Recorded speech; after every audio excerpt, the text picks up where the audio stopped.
Okay, we're on. We're live now, guys. Welcome to back to another hockey podcast. This is the second in 2 days, but we had to redo it. So, uh, John's juggling, and yeah, John, say hi. Hey, is it still juggling if it's two items? I think you can juggle two items. I don't really know how that works. Never been a juggler.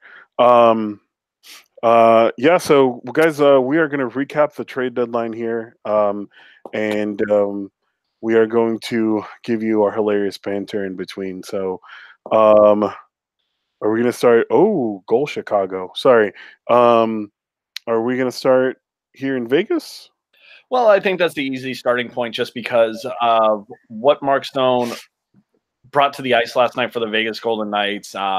I believe they poured 45 plus shots on the net alone. So you could just see a much more charged up Vegas lineup, almost looking like the team of last year. And about the Mark Stone deal, just right off the bat, the addition of probably one of the best two-way forwards in the NHL to a pretty deep forward core is going to be, to me right now, the move of the deadline. Simply for the fact Vegas was able to lock him up as well because Stone was going into his free agency year, or excuse me, is in his free agency year. So Vegas not only swapping him for their top prospect, Eric Manstrom, puck movers, can never have enough puck movers. Meanwhile, the Senators get another Swedish defenseman, so have fun with that.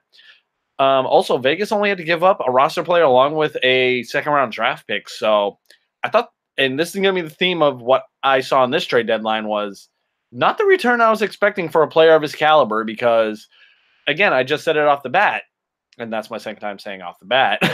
Mark Stone going for an underwhelming return on paper, but that's going to be a deal that has to prove itself over time because Brandstrom being the top prospect in the Vegas system, you don't know what he's going to be for the next couple of years. So time will tell.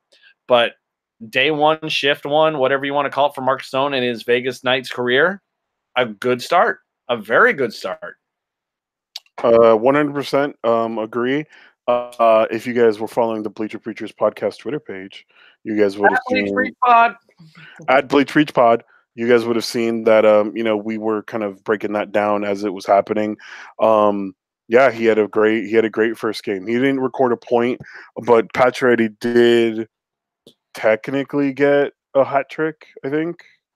Well, Pacioretty had two, McNabb had one, and Schmidt had the other. Yeah, so I mean, he's definitely just kind of the impact was felt. If anybody watched that game, he definitely was just kind of involved, making good passes, and he was involved on the power play. Fun fact: I found this out today. First time skating since Friday, and because the what is it? The Ottawa Senators didn't have a game, and then he wasn't even at morning skate yesterday morning. So, kind of can see that that just how good Stone is. And then yeah, but again, if anybody watched that game, poor Tyler Seguin. There's bad breaks in hockey like that all the time, man. It's just a matter of wrong place, wrong time. And that's what I like about what Mark Stone, I know he was involved on that exact play, but for the whole night, his line of him, Pacioretty, and Stastny was buzzing around the net and peppering Ben Bishop all night with shots. So I think that's going to be a good omen going forward for the Knights. And I think they can be confident in kind of figuring it out a little bit more. February hasn't been their best month.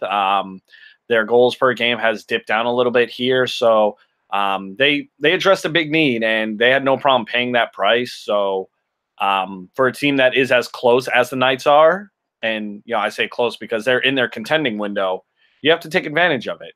So you invest in, not necessarily betting the house right away, but making do with the assets you have to go get someone who's going to, improve you not only right now, but can help you kind of transition to the next grouping of players that has yet to come. Yeah. One thing I will also say that Oscar Lindbergh, also went to Ottawa and he actually scored last night. But yeah, no, I mean, kind of you had already alluded to it, so I definitely just want to touch on my point of it.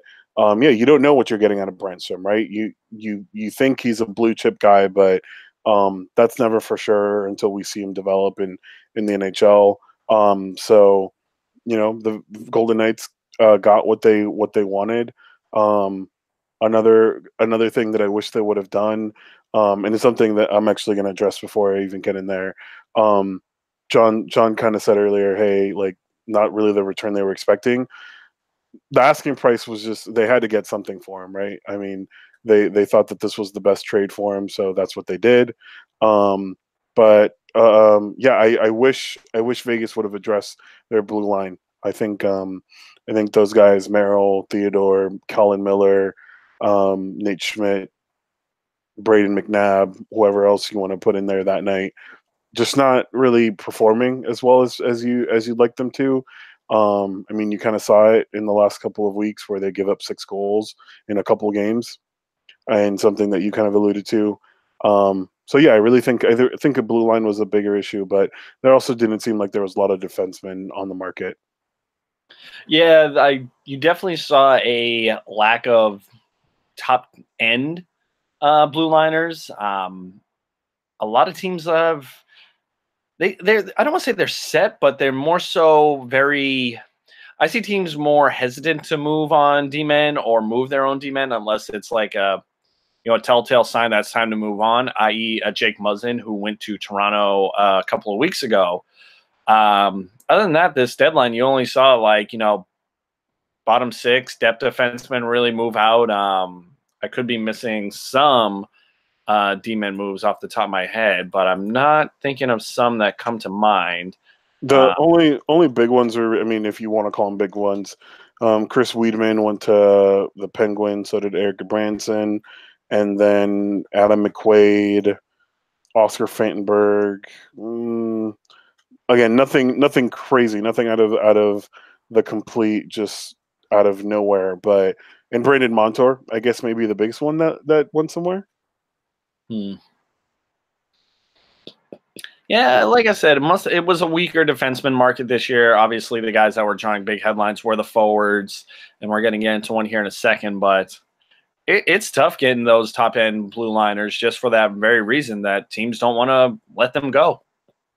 Yeah, no, so I completely agreed. And then yeah, so Vegas got what they wanted, and they're gonna get him locked up here for the next 80 years, which is it's a smart move, smart move by McPhee and that front office, and it looks like Stone's here to stay, and he's here to make an impact. Called the Stone Age. Staying in the Pacific, we'll go up to your San Jose Shark Tankers. The another, I don't want to say surprising, but I was actually impressed to see the Sharks to go get a player of this caliber was Gustav Nyquist from the Red Wings. This is the second year in a row that the Red Wings have sold off. Last year, they traded Thomas Tatar to the Vegas Golden Knights. And now the Sharks go and make a move a year later to pick up winger Gustav Nyquist, who, for all intents and purposes, he is having a down year as far as stats are concerned. But a team like Detroit right now, it's tough to get goals and points up when your team is younger. You're rebuilding, but your team doesn't want to say it out loud, playing with a lot of younger guys. So just from the Sharks' point of view, Alex, where do you see Gustav Nyquist fitting in on this Sharks roster? Well, so yesterday against Boston, which we want to forget about that game, he did play on the George Thornton, Kevin LeBanc line, but he was also moved around a little bit.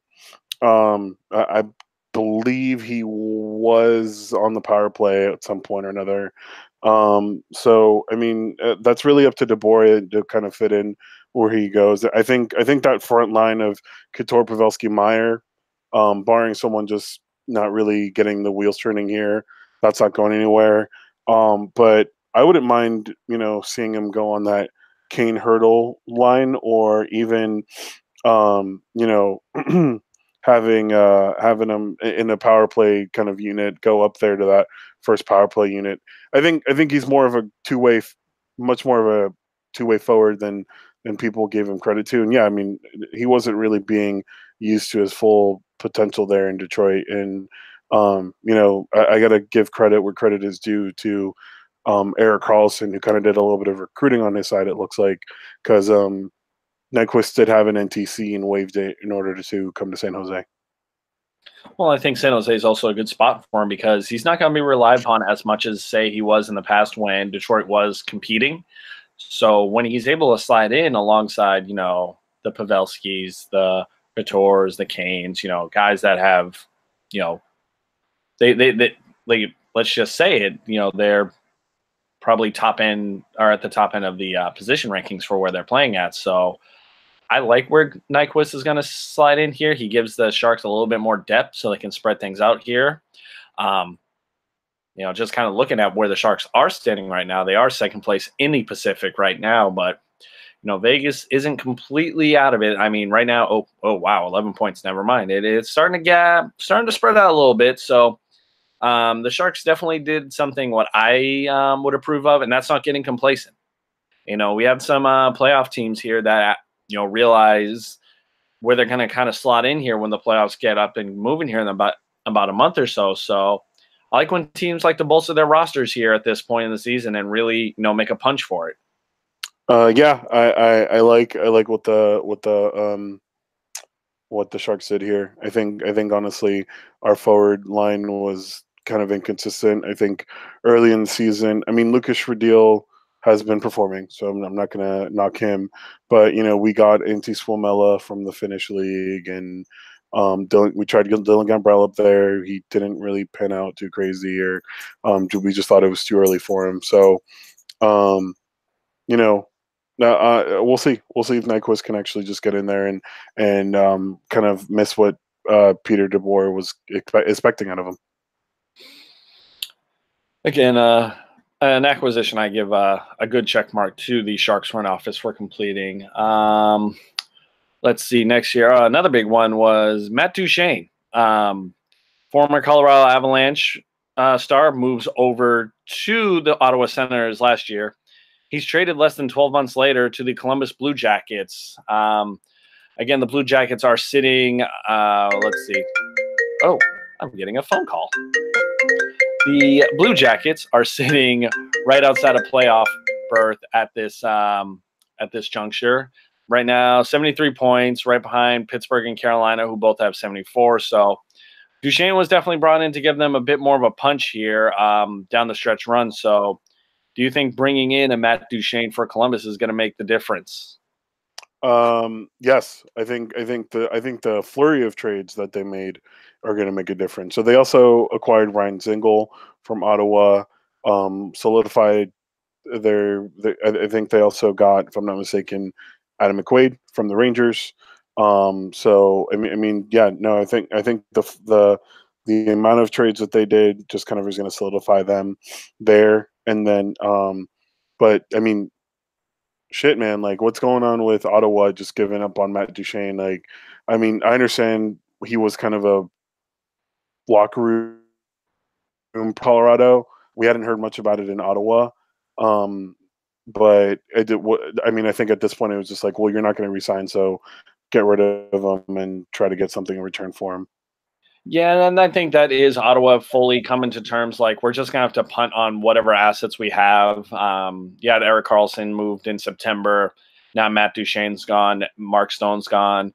There was a picture circulating on the internet about how many players from their Eastern Conference Finals team is no longer with the franchise. And it's crazy to see how in, you know, 2.5 years, how fast a roster can flip over like that. So it is the right thing to do. It's a tough thing to do when you're a smaller market team like an Ottawa. So they do have a slow build in front of them. And it's going to be a tough climb because they're sitting in an Atlantic division right now that's pretty loaded for the foreseeable future.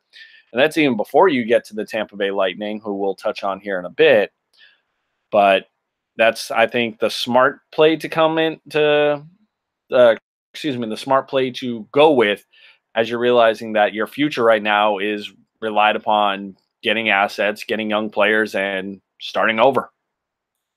Yeah, agreed. I think Calgary or Ottawa was in full sale mode, and we all it's well known around the NHL how poorly run that franchise is, and that's okay. But um, you've got to start somewhere, and this is kind of the start of that. Um, and then yeah, so we'll see. We'll see. Yeah, it's going to be a couple of years until they can compete. Um, and it'll be interesting to see how they develop. Another interesting trade nugget I missed here. This was a little bit earlier in the trade season. Was the Penguins landing Nick Bustad from Florida? Finally freeing, I think, a decent player out of Florida. So then again, I also want the Panthers to up and move out of Sunrise, but that's for a later day. Let's see. Let's see. Staying in the Eastern Conference, you know what? Let's go to Boston real quick. So the Bruins, my personal favorite hockey team, going out and acquire Charlie Coyle from the Minnesota Wild.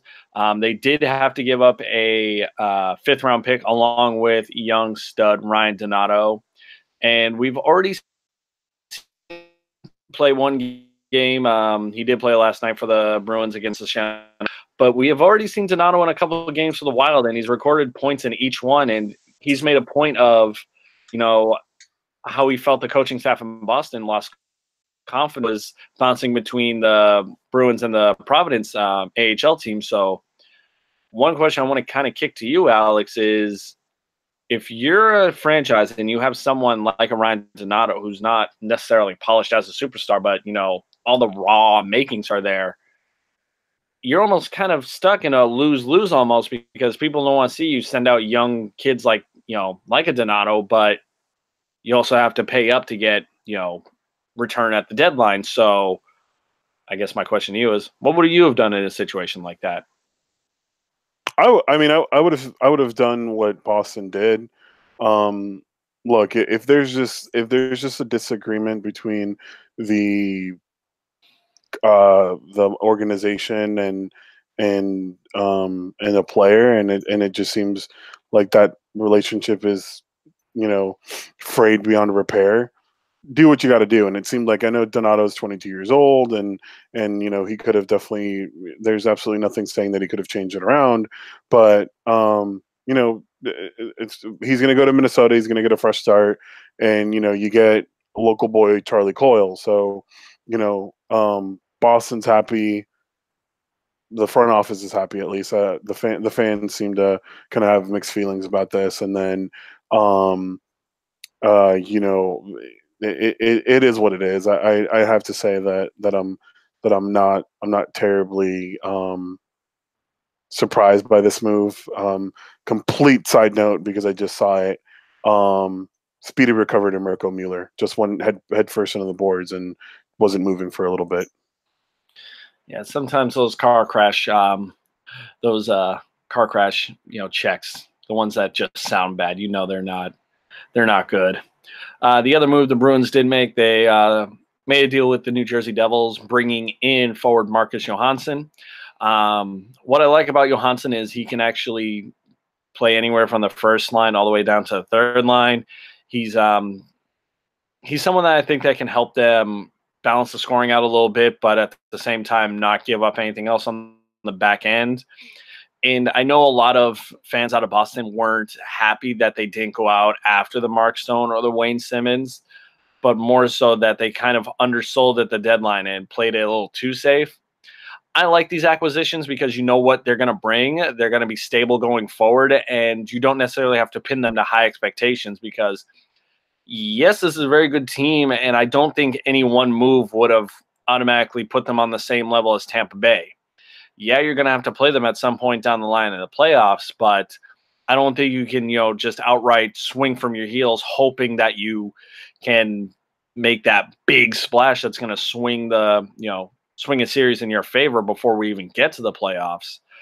I don't even think a Mark Stone would have been enough for the Bruins to compete with Tampa in that regard. Yeah, it would have closed the gap, but I still think it's all Tampa's to lose. And I know it's kind of shifted a little bit more talking about Tampa in this sense, but at times of the deadline, when you're making acquisitions like this, you're making those moves for that reason, to catch up to the team you've been looking up to since day one of the season. And I don't think the Bruins necessarily hurt themselves, but they didn't overly help themselves at the same time. So with Coyle, with Johansson, I think they're in a good position going into the playoffs. You'll still get Pasternak back. It's just a matter of showing up when the playoffs do start, and it's more than likely going to be the Toronto Maple Leafs again. So I know it's a lazy answer to say we'll cross that bridge when we get there, but there's still a lot to get sorted out, and you don't know what team you're going to see when it comes playoff time.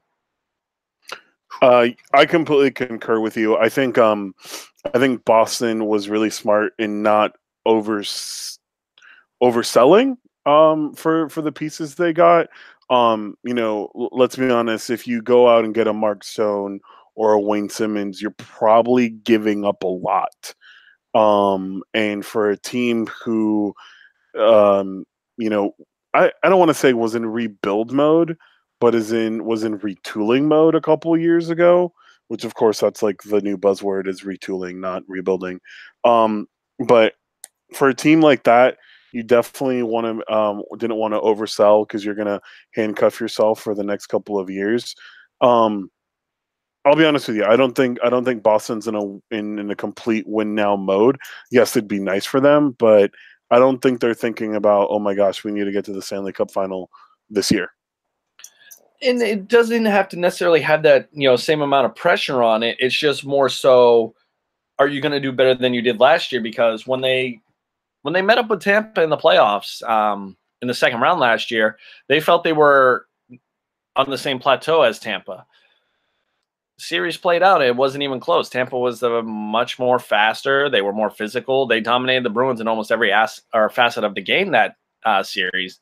And going into this year, Tampa's an absolute wagon right now. I don't think there's much that can slow them down that doesn't coincide with an injury or Kucherov somehow getting deported out of the country, which I highly doubt will happen. But the gap widened, not more so to the Bruins' detriment of them not trying. It's more so that Tampa just got better, in their own regard. Guys started playing better. They went out and got Ryan McDonough at last trade deadline. He's been a stable piece for them on the back end. When you put him alongside everything else Tampa has, they set themselves up for success. Yeah, no, 100%. I think you're right on that sense. Tampa's just heads in. I mean, they're just heads above better than some teams in the entire NHL. I mean, one of our favorite hockey guys and just guys in general, Pete Blackburn said Tampa's gotten to 50 twice before Ottawa's gone into 50 once already. So, Tampa's just great. It's a great team, and I had kind of said this on my personal Twitter. I don't get many chances to watch them play because they're on the East Coast. But watching them play in the last week, they had a nationally televised game this week and last week. Just impressive how smart they are, how fast they are, and just how they communicate with each other. Well, when you also look at one thing I've noticed with Tampa is every year they've gotten very close. They even got to I think it was 2015, they got to the finals against Chicago and lost. So they've gotten close plenty of times. They went to the Eastern Conference Finals last year, losing to the eventual champion Capitals. I think this is the year they gotta put it together at some point and get themselves over the hump. Yes, there's more challenges to come their way. Like you actually have to get to the playoffs and do the take care of business. But as history shows, if you win the President's Trophy, you don't win the cup more times than not. Yeah, that's always the issue there, right? But I mean, and we know that the postseason is a completely different beast than the regular season. The one thing I will probably say about Tampa is that or maybe the question I pose, and because we don't really see it in hockey as much as you would see it in NBA, we've seen it with the Patriots in the NFL, or maybe even the MLB. Does Tampa at some point start resting their guys? I don't think they necessarily have to rest. It's more so just maintain. I think they're one of the smarter teams that knows how to kind of manage minutes, as well as maybe if you want to give an Andre Vasilevsky a couple nights off a week, kind of. Well, I think the Lakers use this for LeBron one time, but use load management and kind of really start paying attention to the minutes. But my thing is, if it's been working this well for the season to this point, why would you want to change it? Like, why go and mess with what's been working for the whole season? Yeah, and I mean, as we both know, hockey is a streaky sport, right? You can be on a point streak, and then you can completely just so. Yeah, I mean, if it was me, I'd probably give those big name guys a night off here or there. But Well, speaking of regular season success, the Nashville Predators also made a bit of a splash at the deadline.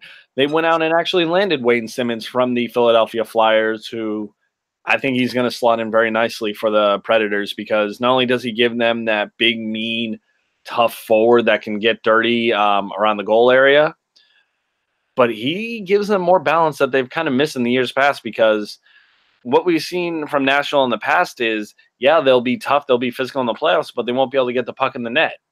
And I think a player like Simmons kind of gives them the best of both worlds, to where they can get a guy out there who's going to throw the body a little bit, but also help put the puck in the net, and hopefully finally gets Nashville back to the finals, because they think they're that close as well. yeah, no, agreed. I think Wayne Simmons, we all knew he was going to move before the trade deadline. Not. I think they only gave up Brian Hartman and a pick for Wayne Simmons. Yeah, well, again, another trade where the return, when I initially read it, I'm like, again, it was that's it, that's all. And Yeah, Boston had him on his, or Boston was going after Simmons for a bit, and maybe it just Philly didn't want to send him or keep him in the East, and obviously that makes sense. But you would think a couple, like another contending team, would at least pick up the phone and try and get him. Like, that's just how I'm looking at it. That's all. yeah. I mean, I also like the other piece that they added with Mikael Granlund from Minnesota. So I mean, they definitely seem to, as of right now, be kind of the front run winners here in the trade deadline. But I will see how they pan out. Nashville just kind of definitely just solidified their lines. Just kind of, I don't think they needed any help on the back on the blue line. So glad that they didn't address that. They've got Saros and Rene there, so they don't have to address the goalie issue. They saw that they needed some more forwards, and they got two that were highly sought after in Granlund and Wayne Simmons. And what Nashville, I think, gets more credit for was the concept how we were talking about of, improve while you can at the deadline, especially if you're going to the stretch run, because right now the Central is looking like a tough out. You have Winnipeg 1 point behind you. I'm talking from Nashville's point of view. You have Winnipeg, who's 1 point behind you. St. Louis, who's absolutely surging right now, only 5 points behind you. They're always a tough team in the playoffs. Then you're going to look at the other side of the Pacific. Calgary's moving right along. We mentioned San Jose. We mentioned Vegas. All these teams right now, they're in the top 6 for the West. They're all tough teams. So Nashville had to do something to set themselves apart, because they've ran, the same general core back here for, 3-4 seasons now. They need to add a punch in some regard. And I think with Simmons and, like you had mentioned, with Granlund, it's going to give them something to work with here going into the playoffs. And that's what, we're going to say it over and over again. When you're at the deadline, you got to see what you're going to look like in the playoff time. And I love what Nashville does here. Yeah, agreed. I mean, it seems like there's going to be in the playoffs 5 teams from the Central, because I think the next closest Pacific team is Arizona with 61 points, but I think the 2 teams that are in the wild card right now have like 65 and 63, and I'm pretty sure Colorado's in front of them too. So, definitely think that that the Central is their beast. It's a beast there, and it's going to be tightly ran right down to the wire. Um, I know that we're going to probably get to this, but I do kind of want to say a side note. I do like what Winnipeg did at the trade line done too. But yeah, Nashville did what they needed to do. They addressed their holes and they plugged them up. So speaking of Winnipeg, they were your Western Conference runner-up. I think that's how you say it. Yeah, the runner-up for the Western Conference crown. And, they felt last year was their path to the cup. And, they followed the idea of like, well, let's try again next year with what we have. They started to waver a little bit here in the in the January, February area of the season, but kind of stabilized themselves here a little bit. We've seen Patrick Laine go through a bit of a goal drought. I don't think he's going to have another one here, so he should be getting going here pretty soon. But like you mentioned, Alex, they picked up the phone on deadline day. Yeah, they didn't acquire anything big. I mean, they got Kevin Hayes from the Rangers. They got a couple defenders. They got some guy that names I can't pronounce because he's French Canadian. And yeah, I mean, I think that was really the biggest thing. I mean, you already know what you're going to get out of your Scheifele's, your Laine's, your you didn't have to worry about that top line. What you were really just trying to get is depth, and I think Winnipeg addressed that and did what they needed to do, and now they've got depth. Yeah, I think that, by adding the depth, they kind of give themselves room for error here. Just kind of looking at it right now, though, they are without Dustin Byfuglien, Byfuglien.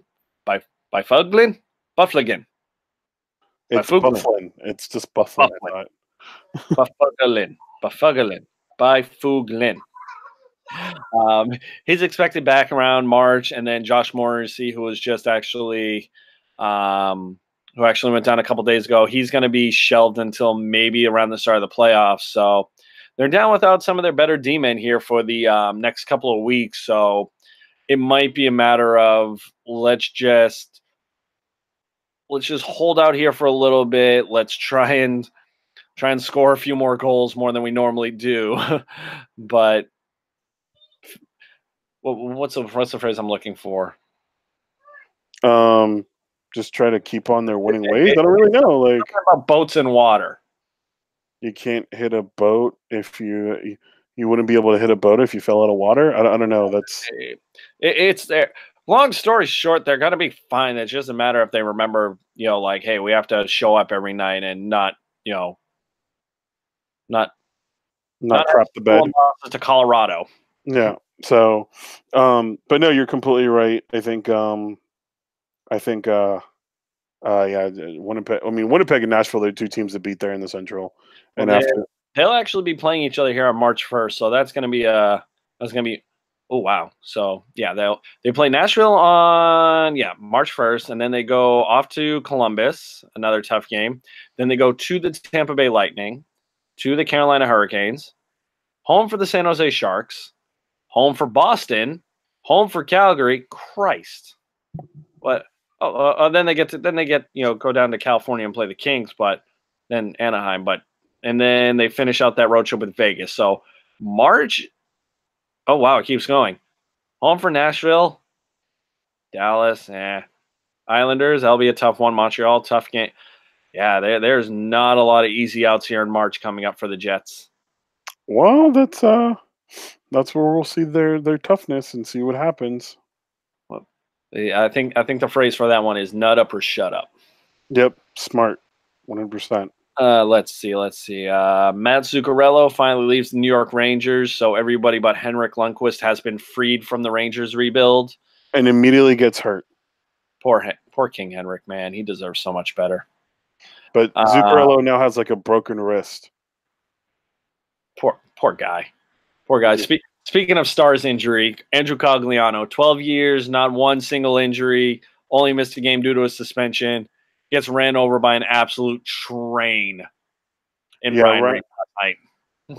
Ryan Reeves said, IDGAF, you are going to get railroaded right now. I don't know why anyone would step in the way of 75, but God help you if you decide to make that business decision. I mean, it's more of a personal decision. I mean, Cogliano has a family, but clearly Ryan Reeves doesn't care. Cogliano was on the train track, so I'm not. I have no sympathy for him. That pretty much does it for all the big moves. I know there was a bunch of other smaller moves throughout the month of February. I know we talked about the trades we liked and everything, and what we kind of felt about them. But what team do you feel like should have done more, or what need did they miss out on addressing at the deadline? I think. I mean, I already mentioned one with Vegas, but I think Calgary could have done some stuff, just kind of solidify themselves, put them in a nice little spot. Don't really, I don't know. I was kind of surprised that maybe they were just happy since they are, number one in the Pacific. But yeah, I don't know. I would have liked to see them kind of move things around, maybe try to pick someone up. I know, like we talked about how many tweener teams there are right now, especially in the Western Conference, with the Pacific and the Central being as cluttered in some spots as they are. But for me, it was more so. I know you mentioned Colorado. I think they have all the talent, especially in their top six. I wouldn't want to see them to go out and maybe try and make a push here in the stretch run.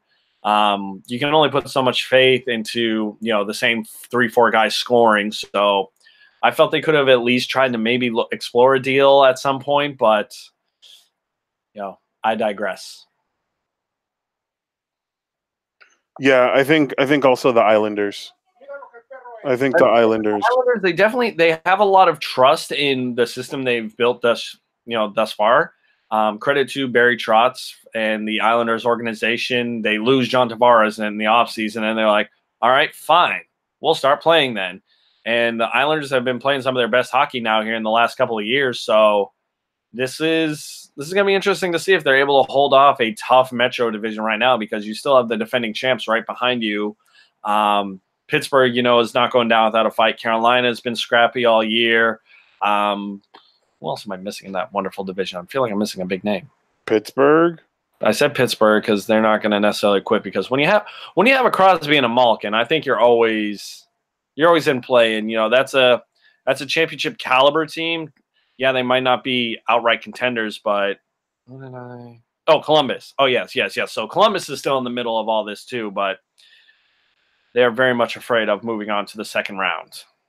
Yeah, that's their kryptonite, just like the Capitals and not being able to finish.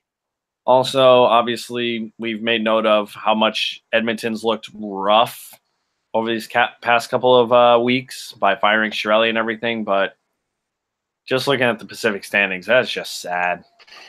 Yeah, Edmonton is above LA and Anaheim, but not by much. What's crazy is Anaheim is not – they're in second to last place. Anaheim, I think, went a calendar month without winning a game, but yet somehow the Kings are worse. Well, it's the Kings. I don't know. Which brings us to story time. Oh, wait, wrong show. Yes. We went to go see the Kings play the Bruins. And let me tell you, it was a grand old time at the old hockey rink. So let's give you guys just a bit of a backdrop to the story. So Alex is not a fan of the Los Angeles Kings. For obvious reasons. I mean, the franchise as a whole, that whole blowing a 3-0 lead that, really soured the relationship there. And there was no going back. So we show up to the Staples Center. Man's Alex is already barking at the Kings fans in the parking lot. A man in a Drew Jaddy jersey definitely wanted to fight me. Yeah, and that actually comes up multiple times throughout this story. So we get inside the arena, filled with wonderful massholes. All the transplants out here in Southern California represent.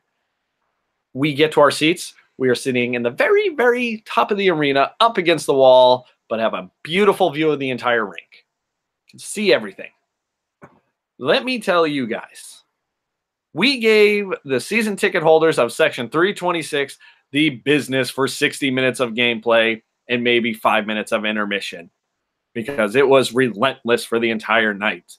The Kings breakout game was absolutely atrocious. Jack Campbell put his glove up about a full second late after a Marchand wrist shot went right past him, and he's still wondering where the shot came from. Yeah, I haven't even gotten to the blown 2-goal lead in, or not even two. Or let's start over. Allowing 2 goals in less than 30 seconds when the game was tied under 2 minutes to go. That was an absolute gagging. What else did we cover on? The Beijing Kings were better than the actual Kings? The Beijing Junior Kings. They were making crisper, more conceded and decided out passes. Did I say conceded? Concise. Mm-hmm. Concise passing. And some kid got like cross-checked. Like, he literally got checked. Some like, kid got out of him. buried at the ice. Yeah. So, I mean, the Kings are as bad as advertised, and seeing them in person does not help. They may have won the shot total for that game, but I believe they had 5 power plays to the Bruins 2. And even on the Kings power play, there was a lot of, well, you do something. Well, it was your job to do it. Well, you shoot it. I don't want to shoot it. You shoot it. Well, I guess I'll hold it here for 3 seconds. I'm pretty sure. I definitely heard someone say that Jack Campbell is their best goalie, and I tried not to laugh in their face. I also heard, and like, that's the thing is like they couldn't be mad at us because like we definitely were spot on with every single word that we said. Every barb, every insult was thrown with factual support, including 100%. my point of the Bruins scoring their 4th goal of the night, thus outscoring the Los Angeles Rams in their Super Bowl total. Oh, that was a knockout blow. I'm like 99% sure that no one in that arena is even a Rams fan. Absolutely not. Don't get me wrong. They do not care. But it was the fact that they sat there and they took that verbal beating. They sat there and they took it. There was a lady who was definitely a season ticket holder that turned around and said she loved us. And she is a Kings fan. Because at the same time, she's like, they're vocalizing all my frustrations that I've had with this team, and yet I'm having a good time. God bless you, Kings fans, because this was a rough one to go to. Also, goal horn guy, ease up after about 4 seconds. You don't have to lay on for the full 8. Jesus Christ. I mean, the best part of the game was at the very beginning when Cartman came on and said, "Oh, I'm from Boston. Look at me, I'm from Boston." And after that, it went downhill from there. And that's what always cracks me up is people who try to make fun of the Boston accent. They just get it all kinds of wrong. Like, I really think they just go and like find whatever movie or TV show clip and like, let's just butcher it even more off after that and just run with it. Well, I mean, the state of California stinks at hockey. That Massachusetts now owns the state of California's hockey rinks, and that's just the rules. Yeah, what you guys went 3-0 in California.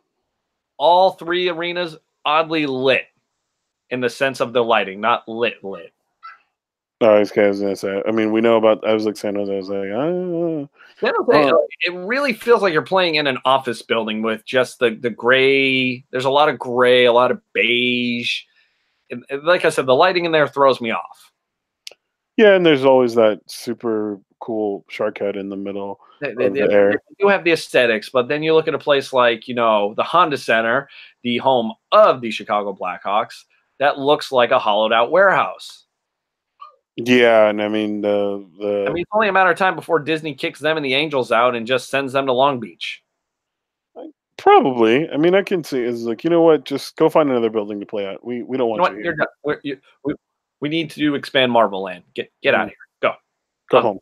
Okay. Well, this was our second attempt at this hockey podcast. We will see in the next hour or so if I'm able to edit, upload, and cut this thing up and make it work. YouTube, please be kind to me. We didn't mean to break it the last time. You know what? I'm thinking someone must have been a Kings fan at YouTube HQ. It just was not having it. Well, YouTube, I don't know where they're based out of. I'm assuming probably like Silicon Valley. Somewhere in Silicon Valley. And to that person, I say, go puck yourself.